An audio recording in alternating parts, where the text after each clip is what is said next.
આજે આ પત્રકાર પરિષદમાં આપનું હાર્દિક સ્વાગત કરું છું। તમે જોયું છે કે ગુજરાતમાં ખાસ કરીને ગુજરાતની રાજનીતિમાં ઘણા વર્ષોથી દરેક પક્ષની અંદર જાતિવાદી વિચારધારાવાળા લોકોનું પ્રભુત્વ વધતું જાય છે, જેની અંદર ભારતીય જનતા પાર્ટી હોય તોય ભલે, કોંગ્રેસ હોય તોય ભલે કે અન્ય રાજકીય પાર્ટી હોય તોય ભલે, જેના કારણે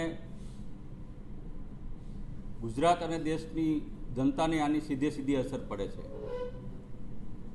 તમે જોયું છે કે 2020 પહેલાં હું ભારતીય જનતા પાર્ટીનો એક કાર્યકર્તા તરીકે કામ કરતો હતો અને ભારતીય જનતા પાર્ટી છોડી અને આમ આદમી પાર્ટી 2020માં મેં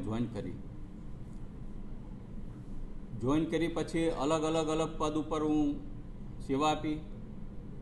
છેલ્લે 2022માં બોટાદથી વિધાનસભાની ચૂંટણી લડ્યો। બોટાદની જનતાએ મને મારી ઉપર ભરોસો રાખી અને બોટાદનો ધારાસભ્ય પણ બનાવ્યો। ત્યાર પછી આમ આદમી પાર્ટી દ્વારા વિધાનસભાનો દંડક પણ બનાવવામાં આવ્યો, રાષ્ટ્રીય જોઈન્ટ સેક્રેટરી પણ બનાવવામાં આવ્યો। અલગ પદ ઉપર 5 વર્ષની અંદર આમ આદમી પાર્ટીના અનેક હોદ્દા ઉપર સેવા આપી। પણ ક્યાંક ને ક્યાંક તમે જોયું હશે કે જ્યારે પછાત સમાજની ગુજરાતની જનતાનો અવાજ ઉઠાવવાની વાત આવે, કોળી સમાજની જ્યારે વાત કરવામાં આવે ત્યારે ક્યાંક ને ક્યાંક દરેક પાર્ટીમાં ખૂટતું જણાતું હતું। ખાસ કરીને જ્યારે ભાજપમાં હું હતો ત્યારે ભારતીય જનતા પાર્ટી એમાં પણ તમે જોયું છે કે જ્યારથી ભારતીય જનતા પાર્ટીનો ગુજરાતમાં કે દેશમાં ઉદય થયો ત્યારથી લઈને આજ સુધીમાં ભારતીય જનતા પાર્ટી પછાત સમાજનો કે કોળી સમાજનો એક પણ આજ દિવસ સુધી મુખ્યમંત્રી બનાવવામાં નિષ્ફળ નીવડી છે। મુખ્યમંત્રીની વાત તો છોડો, પણ ભારતીય જનતા પાર્ટી પછાત સમાજનો પ્રદેશ પ્રમુખ પણ ઠાકોર સમાજનો, કોળી સમાજનો બનાવવામાં પણ નિષ્ફળ નીવડી છે। ક્યાંક ને ક્યાંક અંશે કોંગ્રેસ છેલ્લા 25-30 વર્ષથી સત્તાની બહાર છે, પણ તેમ છતાંય આજે પછાત સમાજના લોકોનો અવાજ પણ કોંગ્રેસ બની નથી શકી। એટલે કોંગ્રેસ પણ ક્યાંક ને ક્યાંક આજે પછાત સમાજની જે વાત જ્યારે આવે, કોળી સમાજની જ્યારે વાત આવે ત્યારે એનો વિપક્ષની તરીકે ભૂમિકા જે ભજવવાની જે ભૂમિકા હોય એ પણ કોંગ્રેસ પણ આ ગુજરાતમાં ક્યાંક ને ક્યાંક અંશે ઊંડી ઉપડી છે। તેવી જ રીતના જ્યારે હું જે આશાએથી આમ આદમી પાર્ટી મેં સંગઠનમાં જે અલગ હોદ્દાઓ જ્યારે ઉપર સેવા આપી રહ્યો હતો ત્યારે પણ મને આજે ખુદને એવો અહેસાસ થઈ રહ્યો છે કે આમ આદમી પાર્ટીમાં પણ સૌથી વધુ પછાત સમાજની ગુજરાતમાં વસ્તી છે, ઓબીસી સમાજની છે, કોળી સમાજની છે, મારા ઠાકોર સમાજની છે। ત્યારે ક્યાંક ને ક્યાંક મુદ્દા જે સમાજના ઉઠાવવામાં હોય ત્યારે પાર્ટી તરફથી ક્યાંક ઉણપ થાય છે। ઉચ્ચ હોદ્દા આપવાની જ્યારે વાત કરવામાં આવે ત્યારે ક્યાંક ને ક્યાંક સુવર્ણ સમાજને હોદ્દા આપવાની વાત કરવામાં આવે છે। એટલે આમ આદમી પાર્ટી હોય તોય ભલે, ભાજપ હોય તોય ભલે કે કોંગ્રેસ હોય તોય ભલે, જ્યારે પછાત સમાજના મુદ્દા ઉઠાવવાની વાત આવે, કોળી સમાજના મુદ્દાઓની વાત આવે, શિક્ષણની વાત આવે, કોળી સમાજના નિગમની વાત આવે ત્યારે બધા મુદ્દાઓ દરેક પાર્ટી ભૂલી જતી હોય છે। ચૂંટણી આવે ત્યારે માત્ર ને માત્ર પછાત સમાજનો, ઓબીસીનો વોટ બેંક તરીકે ઉપયોગ થાય છે, કોળી સમાજના માત્ર ને માત્ર વોટ બેંકનો ઉપયોગ થાય છે અને એના નેતાઓને જે ભાજપના જે કોળી સમાજના નેતાઓ હોય એને ચૂંટણી પૂરતા જ ઉપયોગમાં લેવામાં આવે છે। કોંગ્રેસના પણ જે પછાત સમાજના નેતાઓ હોય એને પણ જ્યારે ચૂંટણી આવે ત્યારે જ એનો ઉપયોગ થાય છે, બાકી બધાને ચૂંટણી પૂરી થઈ જાય એટલે હાસ્યમાં ધકેલી દેવામાં આવે છે। એટલે આજે મીડિયાના મારફત મને એવું ક્યાંક ને ક્યાંક એવું લાગી રહ્યું છે કે આજે જે હેતુ માટે મેં આમ આદમી પાર્ટી જોઈન કરી હતી, અલગ પદ માટે સંગઠનમાં મેં કામ કર્યું હતું, એમાં મને ક્યાંક ને ક્યાંક ક્ષતિ જણાઈ રહી છે। એટલે આજે મીડિયાના મારફત હું હાલ અત્યારે મારી પાસે વિધાનસભાના આમ આદમી પાર્ટીના દંડક તરીકેની એક જવાબદારી ચાલુ છે, એમાંથી હું રાજીનામું આપું છું। હાલ અત્યારે રાષ્ટ્રીય જોઈન્ટ સેક્રેટરીની મારી પાસે અત્યારે જવાબદારી છે, એમાંથી પણ હું રાજીનામું આપું છું। મારા શીર્ષ નેતૃત્વ માનનીય અરવિંદ કેજરીવાલને મેં આ રાજીનામું એમના પર્સનલ વોટ્સઅપ કરી અને મેં મોકલી દીધું છે અને વિનંતી કરી છે કે પાર્ટી મને દરેક પદ ઉપરથી જવાબદારી મુક્ત કરે અને મારી જગ્યાએ સારા કોઈ વ્યક્તિ જે સંગઠનનું કામ કરી શકે, જે ભારતીય જનતા પાર્ટીને આગળ એની સામે અવાજ ઉઠાવી એવા વ્યક્તિને લાવે એવી વિનંતી કરું છું. પણ ક્યાંક ને ક્યાંક મેં તમને કીધું એમ કે ભાઈ ભારતીય જનતા પાર્ટી હોય તોય ભલે, કોંગ્રેસ હોય તોય ભલે અને આમ આદમી પાર્ટી હોય તોય ભલે, જ્યારે પછાત સમાજનો અવાજ ઉઠાવવાની વાત આવે છે, પછાત સમાજને ક્યાંક આપવાની વાત આવવામાં આવે છે, મુખ્યમંત્રી બનાવવાની વાત હોય કે પ્રદેશ પ્રમુખ બનાવવાની વાત હોય, ત્યારે માત્ર ને માત્ર પછાત સમાજના નેતાઓનો ખાલી મત પૂરતો ઉપયોગ કરવામાં આવે છે. પછી ચૂંટણી પડી જાય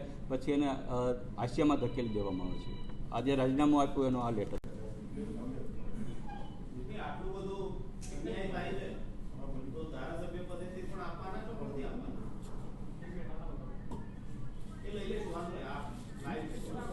હા, હવે કોઈને કાંઈ પ્રશ્ન હોય તો આપ પૂછી શકો છો.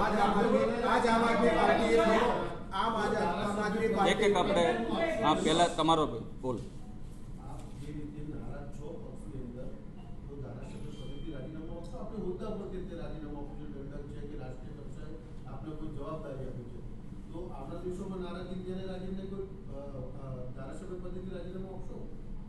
એ મારી બોટાદની જનતાને હું પૂછીશ, ત્યાં મારી બોટાદની જનતા વચ્ચે જઈશ, કારણ કે મારી બોટાદની જનતાએ મારી ઉપર ભરોસો મૂકી અને મને પદ આપ્યું છે. હું મારી બોટાદની જનતાને અધવચ્ચે રઝળી જાય એવું કોઈ કાર્ય કરવા માગતો નથી.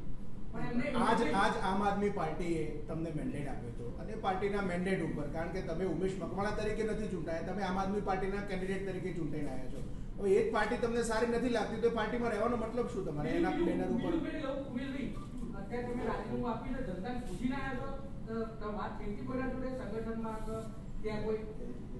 ઘણા બધા મારા આમ આદમી પાર્ટીના જે પદાધિકારી છે એની સાથે ચર્ચા વિચારણા થઈ હતી, ઘણા સાથે મારે વાત પણ થયેલી છે. આ હું રાજીનામું માત્ર ને માત્ર પદ ઉપરથી આપું છું. આમ આદમી પાર્ટીના કાર્યકર્તા તરીકે પહેલાં પણ ચાલુ હતો, આજે પણ હું ચાલુ છું, બરાબર. એટલે પાર્ટીના કાર્યકર્તા તરીકે હું કામ કરવાનો છું, પદ ઉપરથી રાજીનામું આપું છું. એનો મતલબ શું ઉમેશભાઈ? જો પાર્ટીમાં પછાત વર્ગનું, તમારા સમાજનું કંઈ ઉપજતું નથી, કોઈ પાર્ટીમાં માનતું નથી, તો તમારા પાર્ટીમાં રહેવાનો મતલબ શું છે પછી? તમે એટલે તો ભાજપમાંથી નીકળી ગયા હતા. પદ ઉપરથી રાજીનામું આપું છું એટલા માટે કે જે પદ ઉપર હું હતો વિધાનસભાના દંડક તરીકે, રાષ્ટ્રીય જોઈન્ટ સેક્રેટરી તરીકે, એમાં હું ક્યાંક ને ક્યાંક મારા ગુજરાતના સમાજને ન્યાય નહોતો અપાવી શકતો, મારા પછાત સમાજને ન્યાય નહોતો અપાવી શકતો. અને આગામી સમયમાં ટૂંક જ સમયની અંદર જે ગુજરાતનો અમારો જે પછાત સમાજ છે બધા દરેક આગેવાનોની હું ગાંધીનગરમાં અમારી મિટિંગ ટૂંક સમયમાં મળવાની છે, ત્યારે જે સમાજના લોકો નિર્ણય લેશે એ ચોક્કસ આપને અમે આગામી સમયમાં જણાવશું.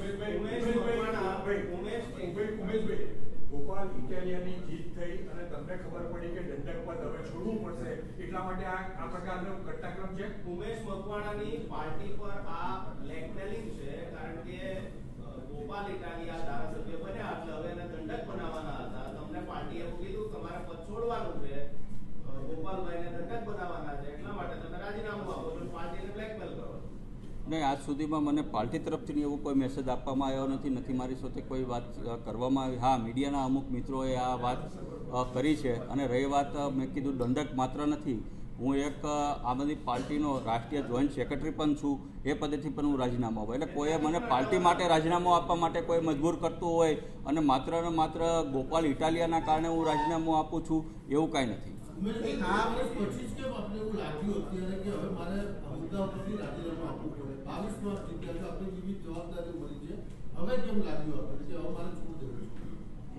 મેં તમને કીધું એમ કે ઘણો મારો પ્રયત્ન હતો. તમે જોયું છે કે વિધાનસભામાં સૌથી વધુ હાજરી મારી છે, તમે જોયું છે સૌથી વધુ સરકારને મૂંઝવતા પ્રશ્ન પૂછનાર ઉમેશ મકવાણા છે, સૌથી વધુ વિધાનસભામાં પ્રશ્ન ઉઠાવનાર અને રજૂઆત કરનાર પણ ઉમેશ મકવાણા છે.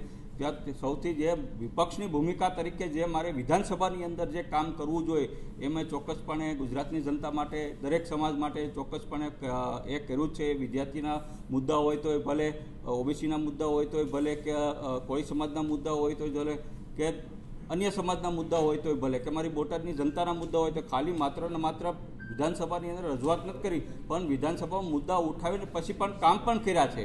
એટલે એવું કાંઈ જરૂરી નથી કે મેં તમને કીધું એમ કે ભાઈ આજે મને એવું લાગી રહ્યું છે કે ભાઈ ક્યાંક ને ક્યાંક એકલું આમ આદમી પાર્ટી નહીં, મેં મારું સ્પષ્ટ તમને કહેવાનું છે, માત્ર ને માત્ર આ જે મારું કહેવાનું છે એ આમ આદમી પાર્ટીની વાત નથી, ગુજરાતની દરેક રાષ્ટ્રીય પાર્ટીની વાત કરું છું. એમાં ભારતીય જનતા પાર્ટી પણ આવી જાય છે. આજે તમે જોયું છે કે ભારતીય જનતા પાર્ટીએ આટલા વર્ષ પછી એક મિનિટ તમને જવાબ આપું, આટલા વર્ષ પછી પણ ભારતીય જનતા પાર્ટીએ એક મુખ્યમંત્રીનું નામ આપો જે પછાત સમાજમાંથી કોળી સમાજમાંથી આવતો હોય, બનાવ્યો હોય, પ્રદેશ પ્રમુખનું નામ આપો તમે મીડિયાવાળા, આજ સુધીમાં કેમ નથી બનાવી શકી?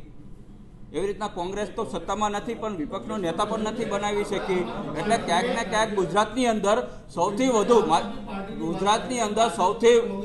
મારી વાત સાંભળો, ગુજરાતની અંદર સૌથી એક બાજુ આપણે લોકશાહીની વાત કરવી છે ગુજરાતમાં, તો ગુજરાતની અંદર સૌથી વધુ જો વસ્તી ધરાવતો હોય તો કયો સમાજ છે? ઓબીસી સમાજ છે, પછાત સમાજ છે. તો જ્યારે મતની જ્યારે દરેક પાર્ટીને જરૂર હોય ત્યારે એના નેતાઓને દોડાવે છે. એ પછી ભાજપ હોય તોય ભલે, કોંગ્રેસ હોય તો ભલે કે આમાંથી પાર્ટી હોય તોય ભલે, જેવી ચૂંટણીઓ પૂરી થઈ જાય, પરિણામો આવે તો એ જ નેતાઓને સાડીમાં ધકેલી દેશે. કેમ એ નેતાઓને પ્રદેશ પ્રમુખ નથી બનાવવામાં આવતા? ભાજપ કેમ આજે સુધી મુખ્યમંત્રી ચહેરો નથી બનાવ્યો? એટલે કહેવાનો મતલબ મારે માત્ર આમ આદમી પાર્ટી પૂરતો નથી, આજે અમારા જે કાંઈ પછાત સમાજના અમારા આગેવાનો આજે ટૂંક સમયમાં અમે મિટિંગ મળવાના છીએ. એટલે આગામી સમયની અંદર અમે ચોક્કસપણે એ મોટો નિર્ણય લેવાના છીએ. નહીં, પારિવારિક નથી, લોકશાહી છે. આજે લોકશાહીનો વિષય છે, પારિવારિક વિષય નથી. ભાજપ કોઈ પરિવારની એક પરિવારની પાર્ટી નથી. ભારતીય જનતા પાર્ટી જે છે એ લોકશાહી તંત્રથી જીતે છે. આજે ગુજરાતની અંદર સૌથી વધુ વસ્તી ધરાવતો સમાજ હોય તો એ ઓબીસી સમાજ છે, પછાત સમાજ છે.